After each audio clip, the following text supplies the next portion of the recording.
일단은 오늘 1시에 올라온, 바로 20분 전에 올라온 따끈따끈한 행사 긴급으로 올라왔네요. 네네네, 이거 될 것 같아요. 긴급으로 올라온 게 이 부분에서 이제 긴급으로 올라왔다는 건 한번 유찰이 돼서 빠르게 이제 행사를 해야 된다든지, 아니면은 행사일이 얼마 남지 않았다든지, 이런 식으로 좀 올라오는 게 긴급이고요. 그래서 여기 일정도 11일로 짧죠. 이런 것도 있고, 다양한 입찰 제안서들이 있는데, 자, 한번 보시죠. 공고를 보면은 공고에 대해서 조금 볼 수 있어요.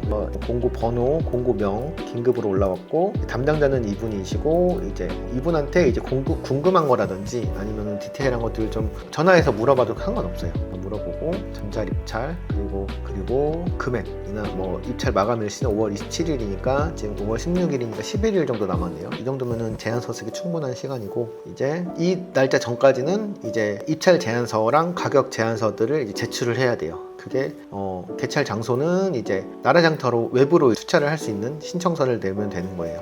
그리고 금액은 이제 9,500만 원 정도. 예가 방식이라는 거는 어떤 이게 공급 입찰 방식이긴 한데, 비예가 같은 경우는 우리가 얼마 이 행사를 수주하겠다라는 것들을 좀 제한을 하는 거고, 예가 같은 경우는 여러 가지 금액 안에서 예정된 가격을 기준으로 커트를 하는 방식이 있어요. 너무 복잡하니까 요즘은 잘 안 하는데, 비예가 방식으로 해서 합니다. 그리고 지역 제한은 없고, 참가 가능 지역은 부산만 가능하네요. 그럼 우리는 못해요. 이런 식으로 보는 거예요. 우리는 서울이니까. 그리고 업종 제한 사항에서는 이제 기타 자유업 사업자 등록증에 이 업종이 등록이 되어 있어야지만 이제 등록을 할 수 있어요. 예를 들면 뭐 디자인 관련 공고인데 갑자기 뭐 컴퓨터 업체가 들어오기도 어렵고, 그런 식으로 제한을 두는 방식이죠. 이거는 우리가 행사를 못해요. 왜냐면은 부산광역시만 들어갈 수 있기 때문에 못하는 걸로 보면 됩니다. 여러 가지를 볼 수 있어요. 영암 무화과 축제. 근데 전라남도 영암이니까 너무 멀어서 이거는 일단은 패스. 그러면은 대행사업자 이거 안 되고, e스포츠 명예전당 헌액식 행사를 이제 한번 보시죠. 아무튼 담당자님 되시고 연락처. 괜찮나? 상관없어요. 어차피 이건 공고니까, 이게 왜냐면은 누구나 볼 수 있는 자료예요. 그거는 상관이 없어요. 그래서 입찰 마감이 이제 5일밖에 안 남았네요. 그럼 이거 못 쓰겠네. 보통 이제 기획안을 쓸 때 뭔가 초안 뼈대를 잡는 데 한 하루 이틀, 자료 조사하는 데 하루 이틀 걸리고, 페이지네이션이라고 하죠. 그 항목별로 각 PPT의 페이지를 나누고 거기에 내용을 채워넣는 데 한 2, 3일이 걸려요. 그리고 동시에 이제 현장 3D 사진이나 뭐 TV주얼 같은 것들 이제 따로 외주 디자이너한테 요청을 하면은 뭐 2, 3일 걸리고, 그리고 나서 PPT를 그 디자인이랑 다 합쳐가지고 예쁘게 만드는데 또 하루 이틀이 걸려요. 그래서 보통 빨리 작업하면 한 일주일, 조금 진짜 정말 제대로 해서 한다 하면은 2주 정도까지 기간을 넉넉하게 잡고 가야 되는 사업이라서, 이거는 입찰 마감이 너무 짧기 때문에 진행이 어렵다. 그래도 한번 보시죠. 3,700만 원 정도 되는 아주 신생 기획사라든지 아니면은 뭐 소소한 그런 소규모 기획사들이 조금 할 수 있는 정도의 난이도라고 보시면 되세요. 금액 가지고 뭔가 그 난이도를 책정하기는 좀 어렵긴 하지만, 그래도 기본적으로 금액이 더 커지면 커질수록 신경 쓸 게 더 많고, 좀 뭔가 이렇게 금액이 없으면 없을수록 이제 조금 포기하게 되는, 그 예산 안에서 할 수 있는 게 많지 않다 보니까 포기하게 되는 부분들이 좀 많아지기 때문에, 금액이 크면 클수록 더 큰 사업이고 신경 쓸 게 더 많고 난이도가 어렵다라고 생각을 하시면 되세요. 자, 그러면은 이제 첨부 파일을 보통 보는데요. 이제 공고서랑 과업 지시서가 있어요. 공고서라고 하면은 이제 두 개 한번 볼게요. 공고서는 우리가 이런 사업을 할 거고, 언제까지 제안을 넣고 언제까지 이런 것들을 해주십시오, 이런 식으로 우리가 공지를 올립니다 라는 게 공고서고, 이제 우리가 봐야 할 거는 이제 과업 지시서예요. 과업 지시서는 이제 이제 기획자들은 이제 RFP라고도 하는데, 이제 클라이언트가 어떤 사항들을 요청하는지에 대해 그게 명확하게 나와 있고, 우리가 입찰 PT를 할 때 어떤 부분을 중점적으로 보겠다, 이런 것들이 다 자세히 나와 있는 자료거든요. 그래서 꼭 제안 요청서를 파악해서 기획안도 쓰고 투차를 할지 말지, 입찰을 할지 말지, 이런 것들을 결정하면 된다고 보시면 됩니다. 보시면 제안 요청서죠. 주체 주관사 있고요. 사업 목적은 뭐고, 클라이언트 주체사가 사업을 왜 하는지에 대해서 나와 있고, 어떤 부분들을 우리가 할 거고, 그거를 우리가 용역을 맡길 테니까 어떤 식으로 할지 제안을 해달라, 라는 구체적인 내용들이 있어요. 그리고 입찰 안내는 우리가 이 입찰을 하면 그런 거죠.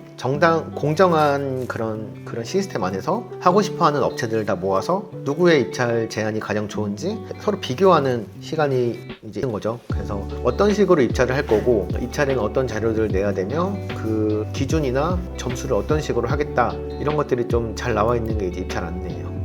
그래서 입찰 안내라고 하면은 이제 어떤 식으로 입찰을 하는지에 대해서 나와 있는 거고, 선정비 평가도 이제 몇 명의 심사위원이 들어올 거고 몇 점의 점수 배정을 가지고 어떤 것들을 중요하게 보겠다 이런 것들이 이제 선정비 평가.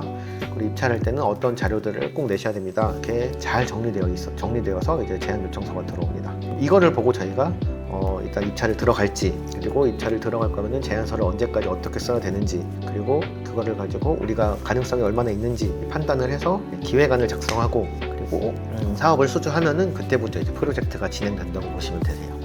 보시면은 여기 사업 목적에 대해 보시죠. 용역은 어떻게 돼 있고 용역 금액은 얼마고, 사업 목적이 제일 중요하죠. 영상 콘텐츠를 통해서 주요 대상에게, 그 타겟에게 어떤 브랜드에 대한 노출을 증가시키는 게 1번, 홍보를 강화하는 게 1번이고, 그리고 선수들의 자긍심을 확대하고 선수와 이런 행사에 대한 홍보와 위상을 강화, 또 두 번째도 홍보죠. 세 번째는 여기 사업과 e스포츠 선수들의 그 명예를 드높이는 거, 셋 다 홍보예요. 근데 이제 세 번째는 조금 브랜드의 가치를 제고하는 느낌인 거죠. 그러니까 이 사업을 하는 담당자분은 이 사업에 대한 알림, 뭔가 인지도를 좀 확산시키고, 그리고 그걸 참여하시는 분들의 자긍심을 높여주기 위해서 이 사업을 한다라고 보시면 되세요. 그럼 우리도 마찬가지로 이걸 하기 위해서 어떻게 홍보를 하고 어떻게 이 명예를 드높일지에 대해서 조금 더 중점적으로 기획안을 작성을 하면은 조금 더 확률이 높아지겠죠. 주요 과업은 그런 거죠. 이제 2024년도 행사에 대해서 기획하고 현장 운영도 하고,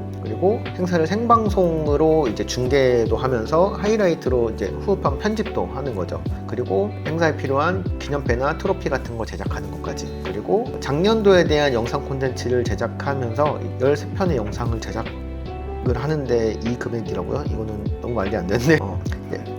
보통 영상 제작은 진짜 단가가 없어요. 왜냐면은 촬영을 몇 번을 해야 되냐, 장비가 뭐가 들어가냐, 촬영할 때 인력이 몇 명이 들어가냐, 콘티를 짜는 작가가 새로 들어가는지, 시놉시스가 들어가는지, 아니면은 드론이 들어가는지에 따라서 분당으로 나눌 수도 없고 퀄리티로 나눌 수도 없어요. 그래서 그냥 이제 부르는 게 값이라고 보면 되는데, 어느 정도 조금 규모 있고 체계가 있는 영상 제작사는 총 몇 편에서 몇 명이 들어가고 어떤 과업이 들어가고 이런 것들 세분화돼서 견적서를 좀 먼저 보내주세요. 그런 업체랑 하는 게 좋아요.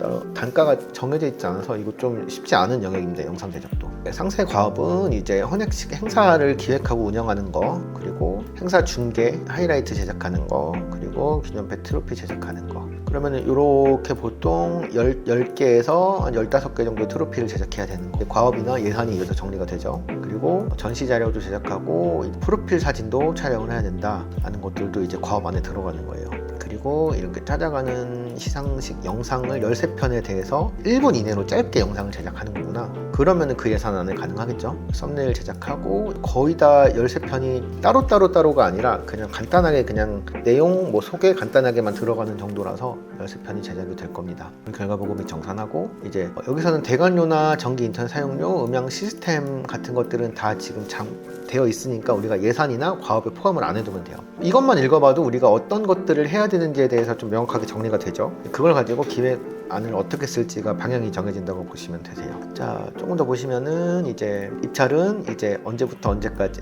용역은 언제까지, 올해 말까지 진행이 되는 거고, 일반 경쟁 입찰이라는 건 아까 말씀드렸듯이 이제 정해진 시간 안에 제안서를 작성해서 수주를 하고 싶어하는 업체들이 다 모여서 공정하게 15분에서 20분 PT를 하고 심사위원들한테 평가를 받아서 가장 점수가 높은 업체가 이제 수주를 하게 되는 방식이에요. 그리고 공개 PT를 하는 거고요. 참가 자격은 이제 참가 자격에 따라서 이제 우리가 들어갈 수 있느냐 없느냐가 정해지는 거겠죠. 범법을 저지르지 않았거나 아니면은 문제가 없는 그런 사업자여야 되고요. 공모 일정 이런 식으로 나와 있습니다. 제출 사료도 거의 비슷하게 대동소이하게 조금 제출이 되어 있어요. 그래서 직접 제출로 한번 인쇄물 제출하고, 그리고 메일로도 그 제안서나 아니면은 관련 소스 파일들을 제출을 해야 되는 거예요. 이런 이런 식으로 진행이 됩니다. 기술평가 90점. 기술평가라고 하면은 이제 정성 제안서. 그러니까 우리가 이 행사를 이런 식으로 하겠습니다. 이런 것들에 대한 처음부터 끝까지 과정을 PT를 하는 건데 그 점수가 90점인 거예요. 보통 대부분 다 심사위원분들이 이제 엄청 막 점수를 막 40점, 50점 이렇게 주는 게 아니라 1, 2점 차이로 당락이 결정되기 때문에 이 비중은 크지 않다. 그리고 가격평가 같은 경우에는 100%로 우리가 만약에 3,700만 원이면 3,700만 원에 우리가 수주할게요. 아까 100%고 92% 정도 되는 뭐 3,500만 원 정도 금액에 우리가 수주를 하겠습니다. 라고 제안을 하는 게 저렴한 업체부터 점수가 점점 차등 지급이 돼요. 이게 가격평가. 그리고 정량평가라는 부분도 있는데 정량평가는 이제 이 업체가 직원이 몇 명인지 아니면은 관련 사업을 해본 경험이 몇 번 있는지 아니면은 뭐 업력이 어떻게 되는지 이런 것들을 이렇게 정량적으로 평가를 책정해가지고 평가를 하는 거거든요. 뭐 신용 등급 평가도 있고 그런 거를 가지고 또 하는데 여기서는 그런 정량 평가는 보지 않는 거죠. 여러 가지 평가 기준이나 방법들이 있기 때문에 이것들을 잘 체크를 해야지 우리가 경쟁력 있고 가능성 있는 입찰에 들어갈 수 있다고 보시면 됩니다. 자, 이런 식으로 하면은 평가는 이제 사업 이해도 그리고 사업 전략 어떻게 짰는지 그리고 사업을 어떻게 할 건지 그리고 관련해서 전문성 있는지 이런 식으로 이제 심사위원 100점을 맞춰가지고 이제 점수를 매기세요. 그래서 여기서 발표를 했을 때 총점을 가지고 이제 우선순위를 매기면서 나중에 한 하루 이틀 정도 뒤에 PT 발표 입찰 결과가 나옵니다. 그래서 바로 수주를 하게 되면은 기술 협상이라 그래서 제안서에 있는 내용 그대로 우리가 할 건지 아니면은 클라이언트가 봤을 때 이런 부분은 혹시 추가 가능한가요? 뭐 이런 부분은 어떻게 할 건데 괜찮으신가요? 라고 이제 실질적으로 실무자들끼리 대화하는 시간이 한 번 있어요. 기술 협상이 원활하게 마무리가 되면은 최종 수주를 하는 거고 기술 협상 중간에 이걸 해주실 수 있으세요? 하는 거 절대 안 돼요. 라고 해서 취소가 되는 경우도 있어요. 그러면은 그 다음 순위에 있는 업체가 이제 다시 기술 협상을 해서 최종 선정이 되고 이런 식으로 진행이 되면 됩니다. 기술 협상 중에 취소된 적 있으신가요? 저희는 없죠. 일단 거의 다 왔는데 다 된다고 해야지 사실.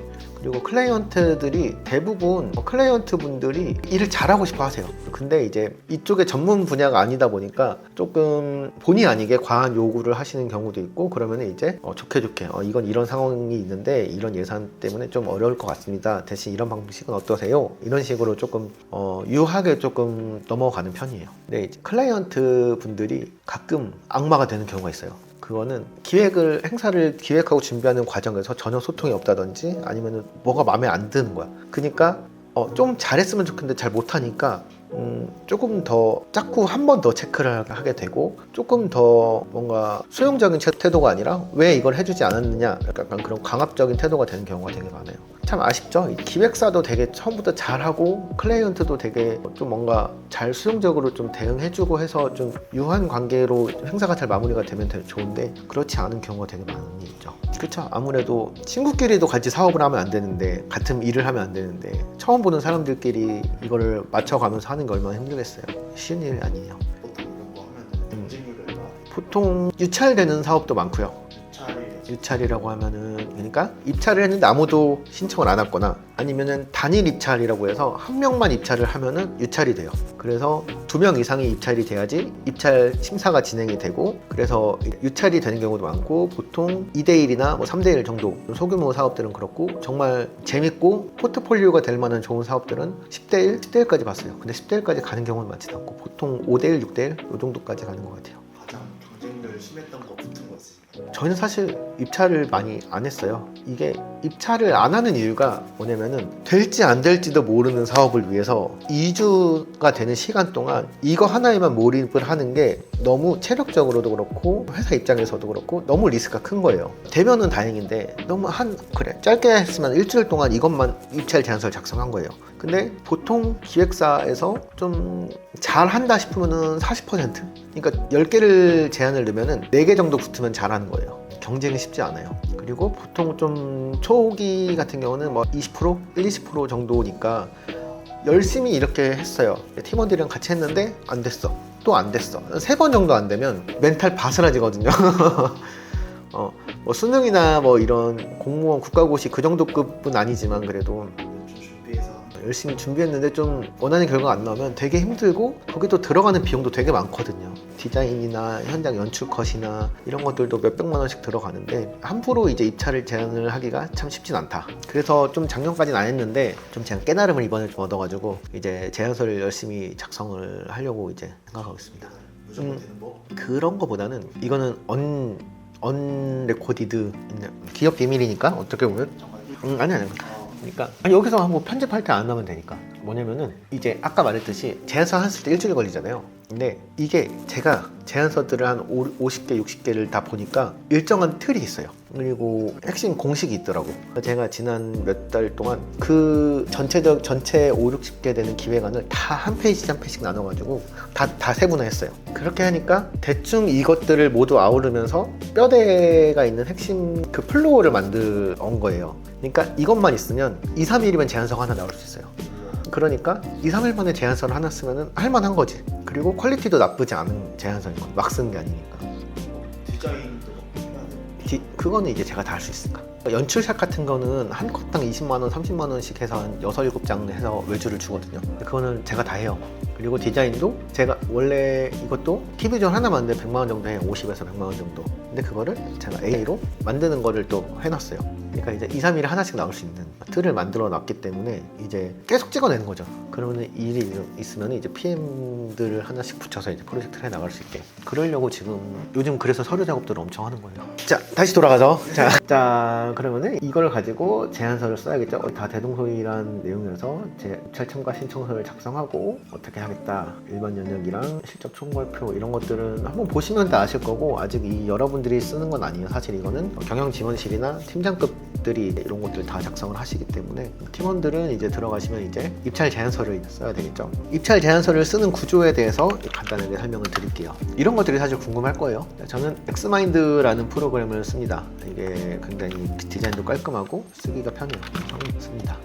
진짜 이거에 대해서 설명해 준 사람도 없고 이거를 알려주는 사람도 없어요. 그냥 열심히 그냥 도제식으로 배워야만 하는 건데 정답은 없지만 제가 몇 가지에 대해서 좀 뼈대를 알려드리고 혹시 관심 있으신 분들 좀 연습하실 수 있도록 몇 가지를 알려드리겠습니다. 정성 제안서는 또 클라이언트가 요청하는 방식에 따라 다 다르긴 한데 거의 비슷하게 들어가는 게 있어요. 뭐냐면은 첫 번째 제안 개요예요. 제안 개요라고 하면은 우리가 어떤 사업을 하고 너네가 이런 사업을 하는구나. 거기서 우리는 이런 것들을 잘 할 수 있습니다. 라고 할 수 있는 전반적인 현황 분석, 상황 분석이나 아니면은 저희 같은 경우는 이제 문제 정의. 그러니까 원하는 행사가 있는데 그만큼 행사가 안 되는 이유가 있겠죠? 그 이유를 이제 문제라고 정의를 해서 그것들이 무엇인지 좀 정리를 하는 페이지를 가져요. 그래서 상황 분석하고 문제 정의를 해서 대안 제시.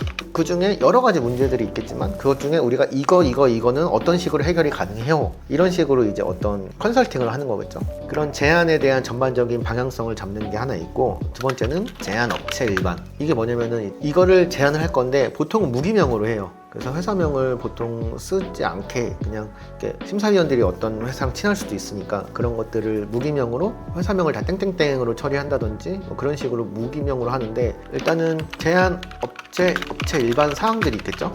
우리는 업력이 얼마나 됐고 직원이 몇 명이고 자본금이 얼마가 있는 회사 정도는 이제 특정 지어질 수 없는 정보들이기 때문에 이제 그런 일반 사항들 그리고 관련 사업 포트폴리오들을 먼저 제안을 해요. 우리는 이 사업을 하기 위한 이런 전문성이나 이런 사업들을 많이 해왔습니다. 이런 것들을 먼저 제시하고 그리고 특장점, 강점 제시. 그 중에서 우리는 다른 업체들은 이런 걸 못하는데 저희는 이런 걸 할 수 있어요.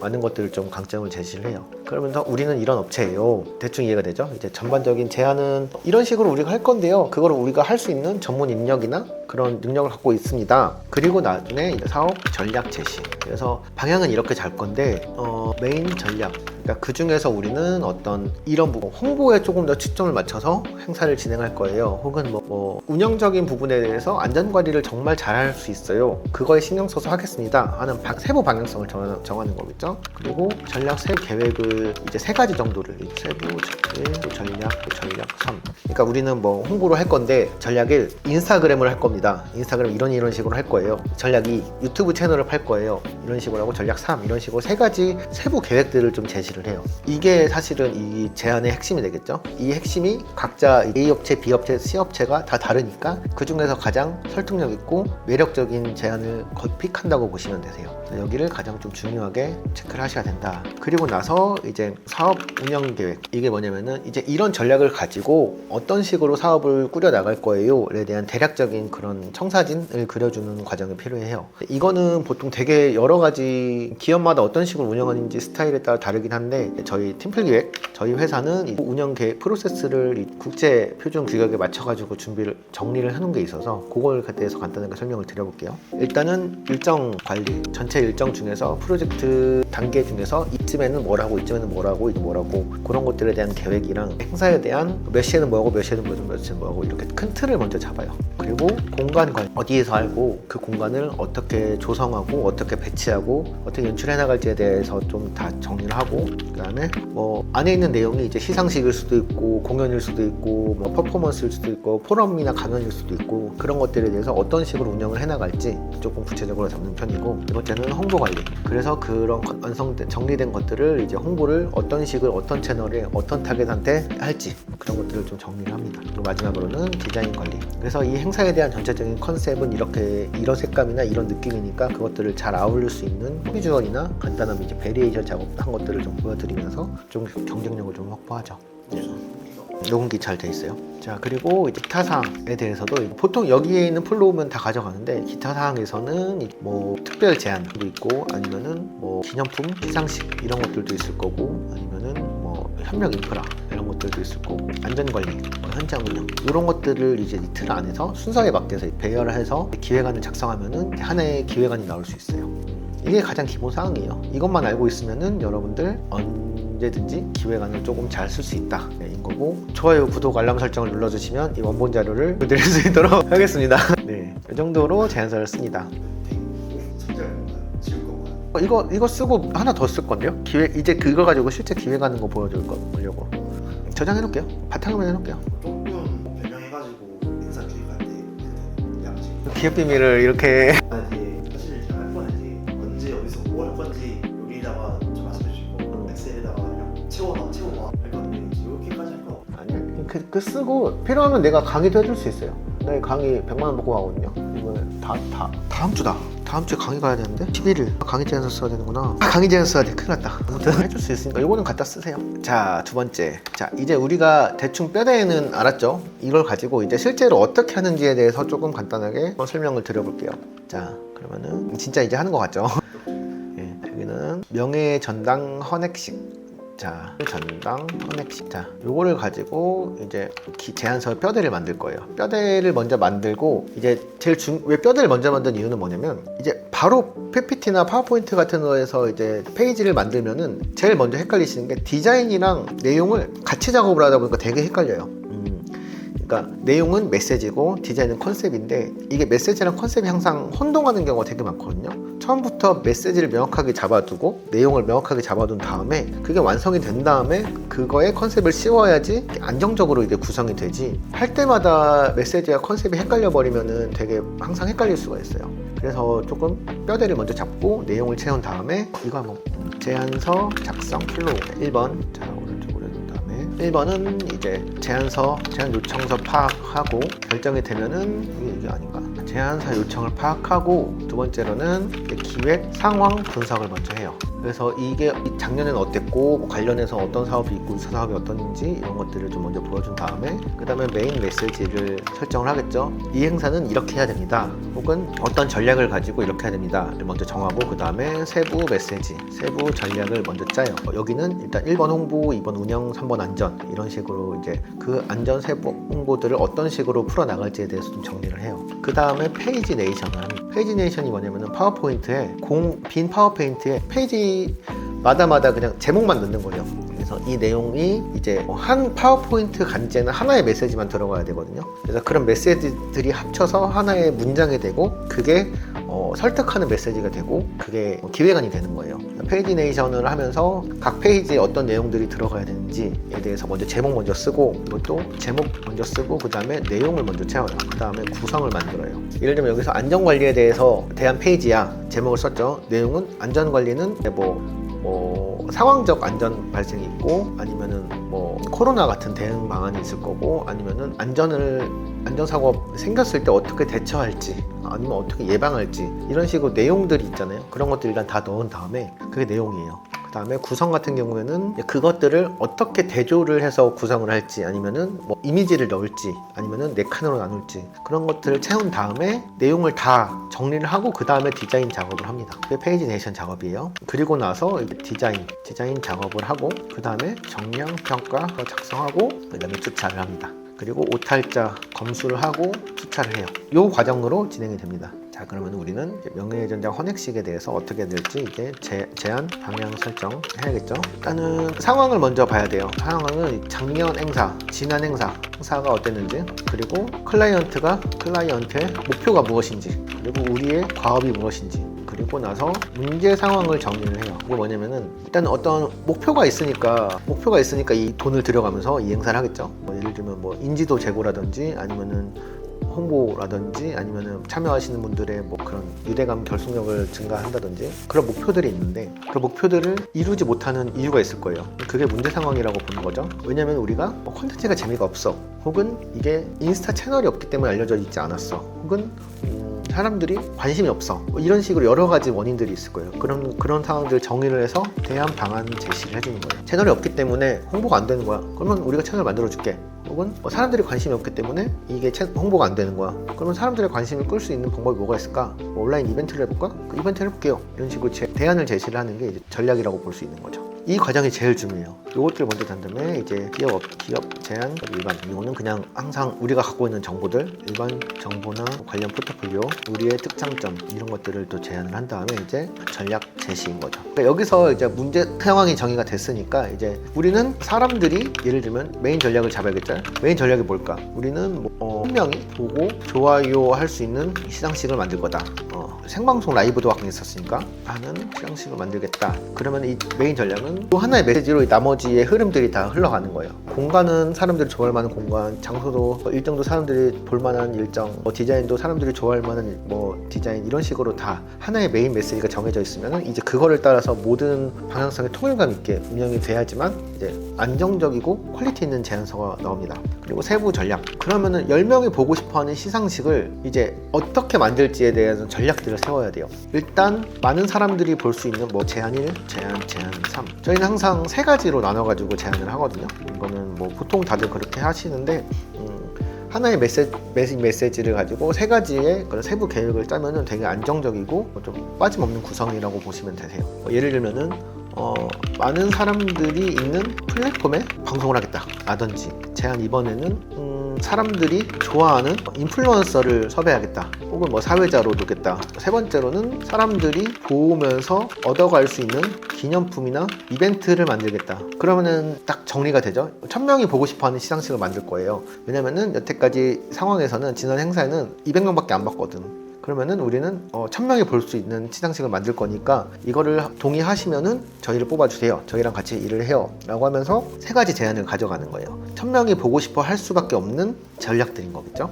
그러니까 많은 사람들이 일단은 노출을 시켜야 되고, 그들이 노출이 됐을 때 클릭을 누를 수 있는 인플루언서나 그런 화면들을 만들고, 그리고 한번 들어왔더니 그냥 보고 나가는 게 아니라 조금만 보면은 기념품도 주고 그런 관심 있는 콘텐츠들이 많아. 그러면 1000명이 보겠죠. 이런 식으로 딱 들으면서 그럴 수 있겠네, 혹은 괜찮은데 라는 생각이 들면은 성공한 제안서예요. 이거를 가지고 이제 전략 세부 계획을 작성하는 거겠죠. 아까 보여드린 것처럼 공간, 프로그램, 디자인, 홍보 어떻게 할지 세부적으로 줄줄줄줄 구체적인 계획을 세워주시고, 마지막에 기타 사항에는 기념품은 뭘로 할 거고, 중요한 안전관리 어떻게 할 거고, 현장 운영 어떻게 할 거고, 이런 식으로 세부적으로 풀어나가면은 굉장히 좋은 기획안이 됩니다.